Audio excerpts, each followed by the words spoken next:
everybody. Welcome back. Wednesday night edition of Inside the Headset. We're live and on the air. And we're sponsored tonight by John Jones Real Estate. Going to roll down from Knoxville. Just get right back on 75, kids. Going to roll down to Cleveland. Going to talk to the head coach of the Cleveland Blue Raiders, head coach Chandler Tygard. How you doing tonight, Coach? I'm good, Stork. How you doing, buddy? I'm doing really good. Well, you're sitting at you're at 5-0, right? Yeah, we're 5-0. We just didn't play last week. We were supposed to. But, I know. We had a team bail on us. All right, hold on. We'll get to that. So on 9/20, 2 Fridays ago, after I left you, you were going into Ray County, and you was able to put them away 31-24. But they did score some points on the Blue Raiders, so that defense did get challenged. Take me through it, Coach. Yeah, they did a good job. I mean, they came in. They ran every throwback, not necessarily trick play, but I mean they ran some hard plays to defend against us. We jumped off sides a bunch in the opening series. It was homecoming, we talked about that. And in the first half, we actually were losing at halftime for the second time this year. We were down by 7. What they did on defense was interesting. We hadn't seen that since we played Rockvale my first year at Blackman, to where they went 3-3 stack but double teamed all the wide receivers and only rushed 3 the whole time, basically daring you to run. Where that first year at Blackman, we couldn't run the ball very well, so I think it was a 55-50 game that we lost. Where we threw like 20 screens in that game. But this time at halftime, we came back in and said if they're going to dare us to run, we're just going to run straight ahead as fast as we can go. And I think we finished the game with 278 rushing yards and ran the ball really well in the second half and kind of took charge in that second half. So you felt like your scheme in there at one point was where you wanted it to be, and you felt like you made the right decision. Of course, you came away with a win, so it had to be the right decision. Well, I mean, it was, we weren't playing great in the first half. They were doubling all of our really good wide receivers and taking away the pass game, and they were trying to keep it close because we were kind of heavy favorites going in the game and knew we wanted to throw the ball around on them. But we had to adjust, and then, at halftime, all the kids kind of refocused and locked in, and all the homecoming stuff was done. And, we had 2 kids out there in the homecoming court, and they were all pissed off because we were losing at halftime. But everybody refocused, and in the second half, it really wasn't as big of a deal as it was in the first. Coaching 101, taking away what you like to do, what your honey spot is. So that's just good scheming. The defensive coordinator, caused problems, caused you to work. Well, yeah, they did in the first half. And then, but the difference is here we can run the ball really well. We're about 60% run on the year. And Isaiah Davis has run the ball already for, I don't know, but I think 650, 700 yards already. So we do have a good run game down here. So, we just got to take what, the other team's going to give us. And the same thing on Friday. We're not sure they're going to take away the run or they're going to take away the pass. And whatever, we just got to take what they're giving us, and my quarterbacks can't be, greedy trying to throw the ball on RPOs when they should be handing it off. Yeah, and then like you say, sometimes it's better to dump it and let them carry the mail. Well, you are at 5-0, so you were at 5-0 then on that Friday after you got done, and then you went and you were supposed to play Red Bank, and then that kind of fell apart. I don't know if it was the weather or whatever, or even if you can talk about it. Do you have anything to say about the Red Bank game other than they didn't play? So we knew the hurricane was coming. So ever since Wednesday, we were talking about, hey, here's options. We can move the ball to a turf field at our place. We can play somewhere else. Let's play on Thursday. Let's play on Saturday. Let's play on Sunday. We offered to move the game to our place, and we'll send buses to get you. We'll pay for your buses. And it just turned into, hey, we're not coming at all. Y'all ain't coming to us, and we're just not going to play. So the unfortunate part is that it's not a forfeit. The TLS when I was talking to them this week, there's even if it was a region game, they wouldn't make them forfeit. It's just, if you choose not to play, it is what it is, and you're out of luck. Yeah, it becomes what's called no contest. They didn't win, they didn't lose, and you didn't win, you didn't lose. You just don't have another game, and you need. They're not in the region, so, are they? They're not in the region, are they? They're not in the region, but yeah, you're right. It's a no contest, and it's fine. But we were heavy favorites going into the game, and I'm sure that had something to do with it. But at the same time, it leaves my seniors and my kids with 9 games instead of 10. Yeah. And we do so much work, 355 days a year for 10 games. And it's very few games in this sport anyways. So when one's taken away due to COVID a couple of years ago or due to, storms or whatever, and there's plenty of ways to make it up or redo it, and you don't get it done, then it's frustrating. So then we started getting on the phone, and I talked to 7 different teams in 4 states to find a game. And luckily we found one, which I'm sure you're going to ask me about here in a second. Yes, and as you are going to leave Cleveland, Tennessee, and probably go through South Carolina and come back up that way, Yep. and come into Charlotte, because I know the route you're going. You're going to go down through Rocky Hill, down through Rock Hill, South Carolina, down to where Winthrop is, I think, or no, it's not Winthrop. It's where Coach Quarles coached. What is the Paladines? I think that's the school. Furman. I think that's in Rock Hill, South Carolina. You're going to go there, and then you're going to pick up that road, and then you're going to go north into Charlotte, the best I can because I built towers all through there. Am I right? Yeah, that's pretty close to Rock Hill. I don't think we go through it, but we're going through, I think, either Greenville or Spartanburg. Yep. But yeah, we're going that route, and so we're going to play Charlotte Christian, who is, I don't know if you know anything about them. No, tell me all about it. Tell me, you've got video. Did you get video on them? What all you know about them? What's their record? Yeah. So they're a regional power. They've won 9 state championships. They've won 6 in the last 10 years. They've got multiple Power 5 players on the roster this year. So a cool fact about it is, so Greg Olson, Jamal Stewart, and Luke Kuechly, formerly of the Panthers, are all on their coaching staff. Greg Olson is the head middle school coach there, and he set us up with our kids to be able to tour the Carolina Panthers facility on Friday, which is going to be really neat for our kids.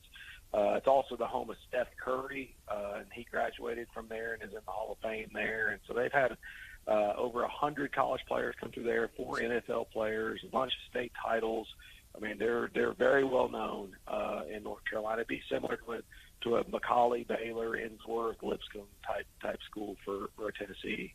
So it's definitely going to be a challenge because they've got a 6'5" tight end committed to Maryland. They've got a running back who ran for 2,700 yards last year.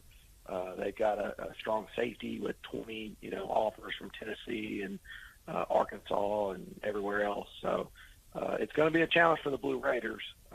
And we're their homecoming game now. We replaced another team.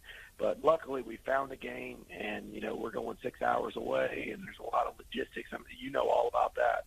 I talked to our man Creasy, and he helped me send his logistics from the Indiana trip a couple of years ago and the Texas trip this year. And we looked at some of the stuff we did in the past, at other schools traveling out of state. This will be the first out-of-state game in Cleveland history, and we've definitely never gone 6 hours, and nobody's ever seen it done where you plan this thing in 2-3 days. So shout out to my wife Lauren. She's the one that got all the hotel rooms done, the charter bus done, the room assignments, the seating charts.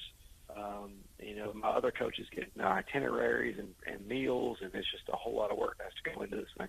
Yeah, and that's called football operations. That is a very important job on college game day. That cat is responsible for all that stuff, and just think, trying to load up Georgia and go to Tuscaloosa and take care of, that is a huge operation and an undertaking because all the meals, and like you said, and then you can't forget it. You're not going across town, so if you don't take it, you're going to be buying it. It's basically the best way to put it. So we don't want to leave anything at home. Well, you're going to have to watch it. You want to stay healthy in this game, and it sounds like to me they got a lot of money guys. They got their goons, and they know how to score quick. And like you said, you're going to get tested. Yeah, and we talked about it. We were trying to find opponents, and you were left with either like 0-5 opponents in state that didn't want to play, and you could try to get them to come to your place and pay them or something. Or we were looking at nationally ranked opponents. We talked to Rayburn Gap in Georgia, who played Baylor on ESPN this year. We talked to Auburn, Alabama. So it kind of left two ends of the spectrum. So we found a school that's very strong and all that. But I mean, we do think because of the size of the teams and the rosters, we're going to take a travel squad, so we'll be a little smaller than we were because of hotel room space. But we think we can go compete and see what happens. And I think it's going to be a really good experience for our kids to get to go travel, stay overnight in a hotel. We're staying 2 nights. They get to see the Carolina Panthers facilities and have walkthroughs there, and all the meals, and we're taking a really cool double-decker bus, and so the kids are fired up about that, and so it'll be a good experience for our kids, win or lose, and we're just happy to get a 10th game for the seniors that they need tape so they can go to college, and then if you're not going to college, hey, at least you get to take this trip, and it's exactly like a UTC would be traveling to Furman. Yeah, and you're going to get an experience out of it. A lot of, like you said, a lot of football teams don't get to do something like this, and to be able to be a part of it, and the laughs you have, and I know where that Auburn is. I've been to Auburn. I don't know how many times I've been down to see Coach Dye when I used to do all those benefits. But I know where Auburn High School is, and right there off 180, off 85 in Opelika. Well, Coach, safe travels. Good luck. You're gonna put that 5-0 record, but you're not gonna hang it out there. But I know what you're thinking. I know what you're thinking. And I like this approach. I'll be honest with you. I do. I mean, some people may say, "Well, why is he doing that?" Well, you're gonna face somebody here in a little bit, and they're pretty good too. So why not just go and face somebody that's really, really, really, really good? Find out how good you are on them, and then you'll know when you get to that 1-1 game. You'll find out a whole lot more about your football team and whether or not you can whip them. Well, and that's exactly right. Like who we're playing next week. I know exactly what you're doing. Yeah. So how are we going to go 2 weeks off, 2 weeks of practice? Because it's our bye week. It was our bye week. Yeah, that's a recipe for disaster. If you're not growing your team, then play next week. And next week is fall break, and we're playing on fall break. Yeah. So, I mean, that was an absolute recipe for disaster. So we're going to get an opponent to play, and they just happen to be really good. But you know what? Two teams scheduled us for homecoming last year, and the Blue Raiders came out with the win. So, we're going to let it all hang, man. We're going to do what, you know how we are when we're kind of overmatched. I mean, we might give you everything in the book to try to get that win. So it'll be a fun game for sure. So we might see all onside kicks. We might see going forward on every 4th down. Don't know what old Chandler Tygard will do, but you'll have your bag of tricks when you'll step off the bus. I'm sure you'll have. I guarantee you, we're not going to just go roll in there and play to lose. We're coming to win, and it might be by a lot. We might lose by a lot, but we're coming after them. Well, and that's what the kids got to understand. The one thing, kids, we're not going to run out here and crossbuck all night. I assure you. You're going to be, we may run a flea flicker or a Statue of Liberty. Speaking of Statue of Liberties, I was talking to Kevin Creasy about 3 weeks ago, and I asked him, I said, "You ever ran a Statue of Liberty?" And he said, "You sure did. Ran it right on Chandler Tygard. Do you remember that?" I remember we ran one against them. I don't remember him running one. I remember him running a reverse when they were up by about 35 points. And he claimed their quarterback ran the wrong wristband card or something like that. All righty, Coach. Well, good luck Friday night. Safe travels. Congratulations to you and the Cleveland Blue Raiders for setting this contest up. Go out there, play hard, and have a big time.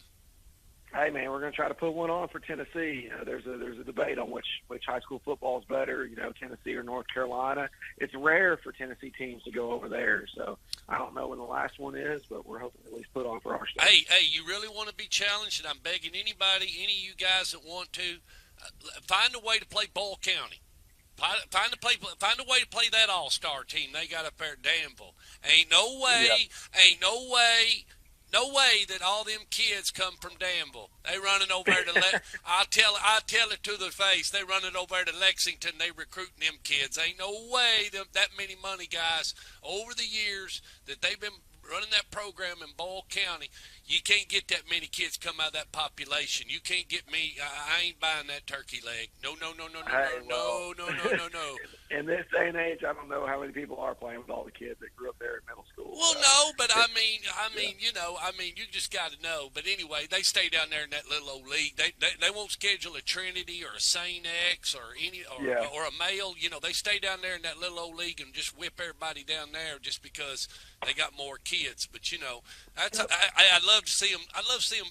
Hey, put them on the bus and put them down the bus and take them down to Alcoa and see what you run into. You'll find. Man, our schedule next year in our region is really tough, just like when we were at Blackman trying to, play in Oakland's region. But you're exactly right. So Coach, the first step is we wanted to change perception, and I think in a year and a half or however long it's been, we've done that. Where now we've changed to Nike uniforms and names on the back and LED lights and traveling out of state. And we're 5-0 for the first time in 18 years. Really should be 6-0, but so we changed perception, and now we have to start taking the next step to get further in the playoffs. Cause we haven't won a playoff game in a decade.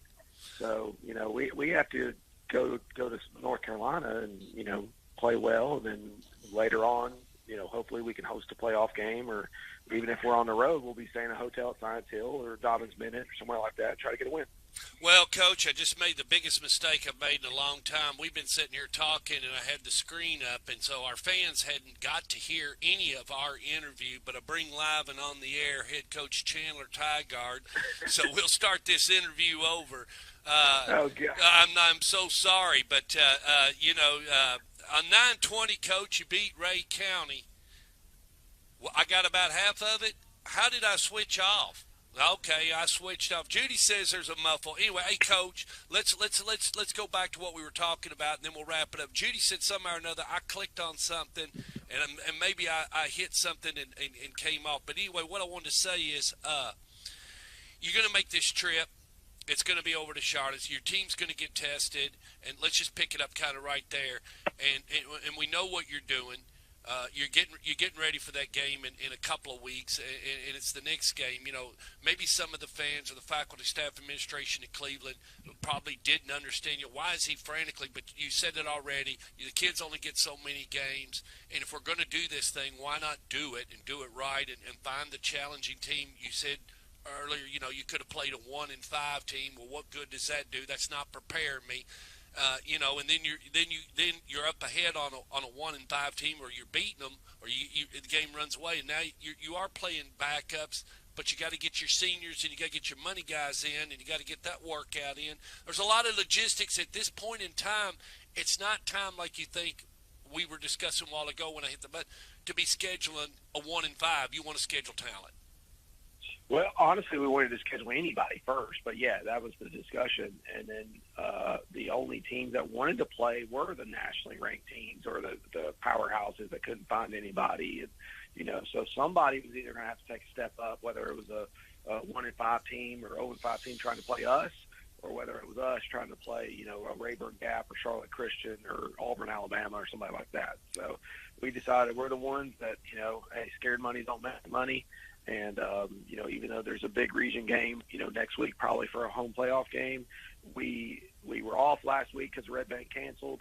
We're on a bye week this week, and we play Bearden on fall break next week, and we didn't want to have 2 weeks off. So we were going to play somebody regardless of how good they were and, give it our best shot, and then we're ready to go next week. And you were just talking right before, and then we're going to wrap it up. You was talking about scheduling games and stuff and how, it's going to be difficult for you as you're starting to look. And, we're in the state of Tennessee and setting contracts for next year. You'll have your region games. But how many non-region games you get to play with? 4? We got to pick 4, and I think we're losing a few of them. So, Red Bank, obviously, we're not going to be playing them anymore after last week. So there'll be a few to pick up. And, Clinton, week 1, I don't think they told us in pregame they're not going to be renewing that one. So there'll be a few that we got to find, and I don't think they're going to come in the Chattanooga area. So you're talking either Knoxville, Nashville, we talked Carterville and Memphis, or going out of state. So, it's going to be a haul probably no matter where we go. Last but not least, when you think about this, so Cleveland High School traditionally, when we think about a non-region game, they've never had like Guntersville and Albertville play. You've never had that type of non-tradition, or the Maryville Alcoa. So there's not a long-standing tradition. We're going to play every year regardless of what classification with Cleveland.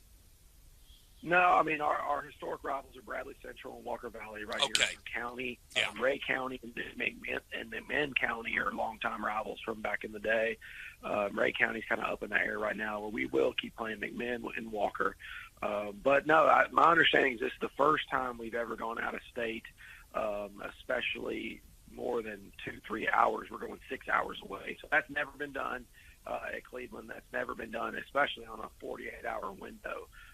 So a huge shout out to our school board and our superintendent and our administration team and everybody for getting it approved and seeing all the logistics and how organized everything was, and your bus list and your room checks and all that. So huge shout out to my wife too for helping with that. She probably put in 5 hours getting this thing ready.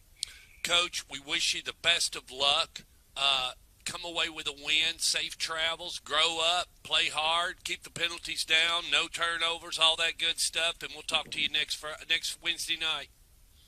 Man, it's going to be a wild one, just like it always is. So appreciate you, man, and hopefully we'll talk next week. Have a good night. Take care.